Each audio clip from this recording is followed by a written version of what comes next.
कुरुक्षेत्र में, थानेसर में आपने देखा जिस तरीके से वहाँ के लोगों द्वारा चुने हुए और प्रदेश के हर तरह की राजनीति से ऊपर उठ के वरिष्ठ राजनेताओं में जिनकी गिनती रहती है, अशोक अरोड़ा जी के साथ जिस तरीके से हाथापाई का मामला सामने आया, वो निंदनीय है, वो अस्वीकार्य है, पूरी तरीके से लोकतंत्र पे हमला है। वो अशोक अरोड़ा जी पे हमला नहीं है या प्रदेश के विपक्ष पे हमला नहीं है, वो लोकतंत्र पे हमला है। उनका एक संवैधानिक अधिकार है उस बैठक में बैठने का, निगम की बैठक में, नगर परिषद की बैठक में बैठने का उनका संवैधानिक अधिकार है। और उस बैठक में बैठना केवल जो मैंडेटेड जो पार्षद हैं या जो नॉमिनीज हैं वो बैठ सकते हैं, मगर वहाँ देखा गया कि भाजपा के एक स्थानीय लीडर के शय पर बहुत से कार्यकर्ता घुसे और मीटिंग की कार्रवाई के बीच में जिन्होंने विघ्न पैदा किया। और यहाँ तक भी परिस्थिति आई कि हाथापाई पे भी जो मौजूदा विधायक हैं उन पे इस तरीके से हमला किया, जो कि प्रजातंत्र में ये गुंडागर्दी इसको कहेंगे। भाजपा घमंड में इतना चूर है कि अब गुंडागर्दी पे उतर आई है भाजपा, मगर ये गुंडागर्दी के माध्यम से अगर भाजपा सोचती है कि प्रदेश में विपक्ष की आवाज को दबाया जा सकता है या प्रजातंत्र का गला घोटा जा सकता है, तो गलतफहमी में है। हमें लड़ाई लड़नी आती है, हम सड़क से लेकर और सदन तक लड़ाई लड़ेंगे और भाजपा की गुंडागर्दी प्रदेश में बर्दाश्त नहीं की जाएगी। दूसरा, जो उस समय, क्योंकि उस समय जो आपने प्रश्न पूछा था, जो रोहतक में जो हुआ दिशा मीटिंग में, आप सब स्वयं जानते हैं कि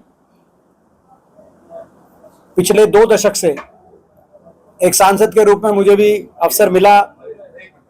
रोहतक लोकसभा क्षेत्र वासियों ने और बीच में राज्यसभा के माध्यम से प्रदेशवासियों ने भी अवसर दिया जनप्रतिनिधि के रूप में, मगर ऐसा पहली बार मैंने देखा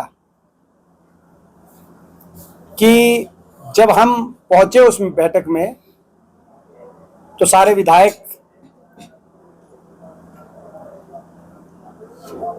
3 हमारे विधायक और गढ़ी सांपला विधायक जो कॉन्स्टिट्यूएंसी के वहाँ के जो हमारे आदरणीय विधायक हैं, उनके जनप्रतिनिधि और बतौर अध्यक्ष जब हम लोग पहुंचे तो वहाँ कोई भी अधिकारी और जिले के डिप्टी कमिश्नर साहब को वहाँ पे प्रेजेंट होना चाहिए था, लेकिन कोई नहीं था प्रेजेंट।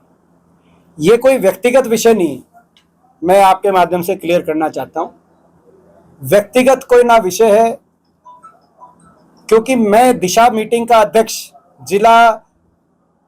जिले की निगरानी, जिले की जो मॉनिटरिंग कमेटी बनी हुई है भारत सरकार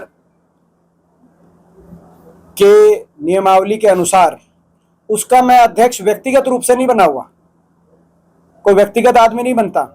ये रोहतक लोकसभा क्षेत्र के 19 लाख मतदाताओं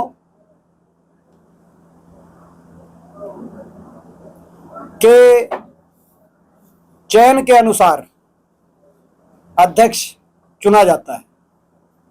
अगर 19 लाख मतदाताओं के चयन के अनुसार चुने गए दिशा मीटिंग के अध्यक्ष को अगर जो उस गरिमा से और उचित मान सम्मान के साथ आदर नहीं दिया जाएगा या वहां पर दिशा निर्देशों को उतनी तवज्जो नहीं दी जाएगी, तो वो कोई व्यक्तिगत मेरा अपमान नहीं है, वो रोहतक लोकसभा क्षेत्र के 19 लाख मतदाताओं का अपमान होगा। और मैं अपने ऊपर 1000 अपमान बर्दाश्त कर सकता हूं। प्रदेश की जनता जानती है कि मैं कभी किसी भी रूप से मैं ईगो में विश्वास नहीं रखता, लेकिन जब रोहतक लोकसभा क्षेत्र के 19 लाख मतदाताओं के मान सम्मान की बात आएगी और उसको कोई भी अधिकारी अगर हल्के में लेगा तो वो मैं स्वीकार नहीं कर सकता। पानी को लेकर तो एक बड़ा खुलासा हुआ मीटिंग में कि रोहतक क्षेत्र में, जिसमें सोनीपत भी शामिल है और रोहतक भी शामिल है, 1600 क्यूसेक पानी की जरूरत है और उपलब्ध पानी हरियाणा सरकार की ओर से 300 से 400 क्यूसेक उपलब्ध पानी, ये अधिकारियों ने मीटिंग में स्वीकार किया।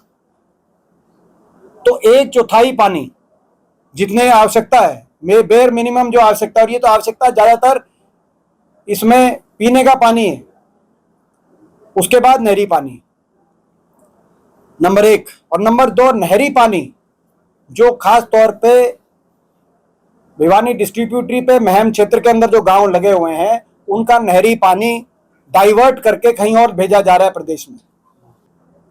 ये जो सरकार है, ये दिल्ली रिमोट कंट्रोल से चल रही है, ये रोहतक सोनीपत क्षेत्र के पानी के ऊपर इतना बड़ा डाका नहीं डाल सकती। ये आज बात हमारी मीटिंग में प्रमुखता से मैंने रिपीट कर दी। ये हरियाणा सरकार में आपको पता है कि एक चक्रव्यूह में युवाओं को फंसाया गया है। ये सीईटी का और ये सोशल इकोनॉमिक मार्क्स का ग्रुप सी और डी का चक्रव्यूह। पहले ग्रुप डी निकाल दो, चुनाव के नजदीक वो जो आ जाएं, लोग कहोगे चुनाव में वोट दो ना तो ज्वाइनिंग रुकी, और जब उनको लग जाए फिर ग्रुप सी निकाल दो, वही ग्रुप सी में सेलेक्ट, फिर ग्रुप डी खाली, फिर ग्रुप डी निकाल दो और फिर अपना कोर्ट से अपना कैंसिल करा के दोबारा से वो चक्कर में फंसाओ। और ग्रुप 1 और 2 में, यानी कि जो बड़े पद हैं, उनमें 75% हरियाणा के बाहर के युवाओं को लगाओ। यहाँ भी हरियाणा के हकों को की रक्षा सरकार नहीं कर पा रही। बड़े पदों पे ग्रुप 1 और 2 पे 75% हरियाणा से बाहर के युवाओं को लगाने वाली ये सरकार, यहाँ तक कि एचपीएससी का चेयरमैन भी हरियाणा से बाहर से लगाने वाली ये सरकार। हाँ, ये तो मैंने आज ट्वीट कराई था, आपने देखा था। ये सीएम साहब को खून से बच्चों ने लेटर्स लिखी है, क्योंकि वही मैं क्या, उस चक्रव्यूह, ये हरियाणा पुलिस की के लिए भी रोको को लोग बच्चों को उसी भ्रमजाल, उस चक्रव्यूह में फंसाया कि भाई सरकार बनेगी तो ज्वाइनिंग कराएंगे। हरियाणा पुलिस की 5,500 वाली भर्ती को और सीट जो है अपना क्लरिकल में वेटिंग लिस्ट को ये कहा गया कि सरकार बनते ही ज्वाइन कराएंगे, लेकिन ज्वाइनिंग भूल गए। जैसे 2100 रुपए महिलाओं के भूल गए, तो ज्वाइनिंग भूल गए उन बच्चों की, और अब बच्चे खून से लेटर लिख रहे हैं। ये नमूना इस सरकार की रोजगार नीति का नमूना आपके सामने आ रहा है। महिपाल सिंह नाडा ने कहा कि कांग्रेस के नेता सर्वदलीय बैठक में मौजूद थे, फिर भी ऑपरेशन सिंदूर पर सवाल उठा रहे, यहाँ तक कि कांग्रेस नेताओं को मंदबुद्धि दी। तो सवाल वो उठा रहे हैं कि कौन उठा रहे हैं? अब कांग्रेस पार्टी ने पूरा समर्थन ऑपरेशन सिंदूर के समय भारत सरकार को और हमारी सेनाओं को, सशस्त्र बलों को पूरा समर्थन दिया है। आज भी हम अपने सशस्त्र बलों के साथ खड़े हैं और हम सरकार से मांग करते हैं इस विषय में कि सरकार तुरंत एक संसद का सत्र बुलाए, विशेष सत्र के माध्यम से, ताकि हम अपने सशस्त्र बलों को एक स्वर से, एकजुटता से धन्यवाद प्रस्ताव पारित कर सकें। और साथ में सरकार बिंदुवार समझाए कि पहलगाम हमले से लेकर और ऑपरेशन सिंदूर तक और अमेरिका और ट्रंप द्वारा घोषित सीज फायर तक, ये जो सारे मामले आई दुनिया के सामने, ये मामला क्यों आया। और दूसरा, ये भी इसमें प्रश्न की बात नहीं है, जो ट्रंप हर रोज बोल रहे हैं, सुबह और शाम 3 बार रिपीट कर रहे हैं, तो ये इस पे भारत सरकार खंडन करे। भारत सरकारों को ट्रंप को बोलते हुए भी 10 दिन हो गए, भारत सरकार पूरी तरीके से खंडन करे। ट्रंप बोल रहे हैं, प्रधानमंत्री जी स्वयं खंडन करें, क्योंकि उनके भी राष्ट्रपति बोल रहे हैं। प्रधानमंत्री जी बोले हम उनका साथ दे देंगे, मगर खंडन करना जरूरी है। जब वो बोल रहे हैं सुबह शाम 3 बार, तो इसमें कहीं ना कहीं देश की गरिमा से जुड़े हुए प्रश्न है।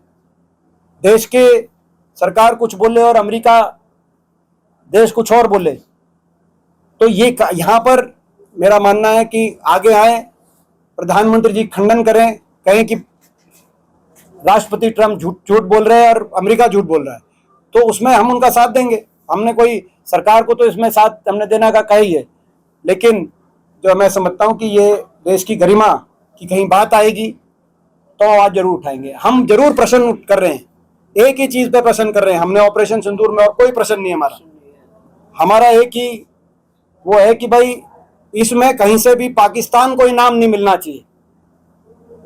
आतंकवाद को संरक्षण देने वाला देश, जिस देश को कहीं ना कहीं उस पर सैंक्शन होने चाहिए थे, आज उसको $1 अरब का IMF का लोन और अमेरिका द्वारा ये कहना कि हिंदुस्तान के बराबर व्यापार करेंगे, इस तरह का इनाम पाकिस्तान, किस बात का इनाम? पाकिस्तान तो आतंकवाद का जनक देश है और हम आतंकवाद से पीड़ित देश है, हम उससे लड़ाई लड़ रहे हैं। तो पाकिस्तान को इनाम अगर मिलेगा तो हम उसको, पाकिस्तान को इनाम मिलेगा तो हम हंसी हंसी स्वीकार नहीं करेंगे। हम पाकिस्तान को अगर कोई इनाम देगा दुनिया में कोई दूसरा मुल्क, तो उस पर हम दूसरे मुल्कों पर प्रश्न करेंगे। देखिए, मैंने कहा कि विदेश की धरती पर जो भी उस जनप्रतिनिधिमंडल में गए हैं मेरे सांसद साथी, सभी एकजुटता से हिंदुस्तान का पक्ष रखेंगे, पाकिस्तान का सत्य दुनिया के सामने उजागर करेंगे।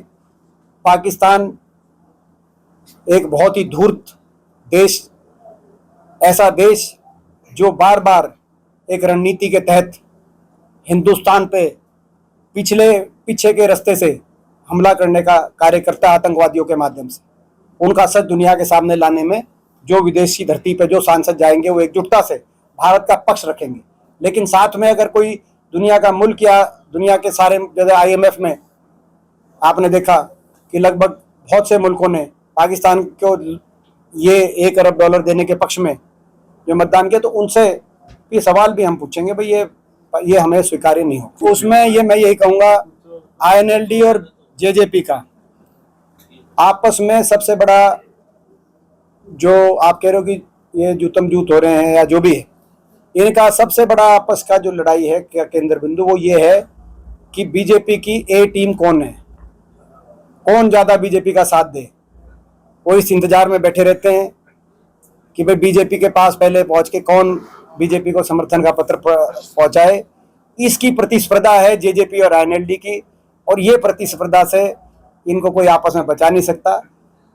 इसी प्रतिस्पर्धा की वजह से आज इनका जो हाल हुआ है, प्रदेश में जो हर्ष हुआ है, दोनों का जनाधार खिसका है, वो इसी वजह से खिसका है, और वो इस प्रतिस्पर्धा में लगे रहेंगे। बीजेपी ने प्रदेश कार्यालय खोल दिया, वो अपने रोहतक में जमीन, तो ये मैं समझता हूँ इसमें प्रदेश कार्यालय कोई भी खोल सकता है, इसमें सबको अधिकार है। आप पार्टी बना लो, आप खोल लो प्रदेश कार्यालय।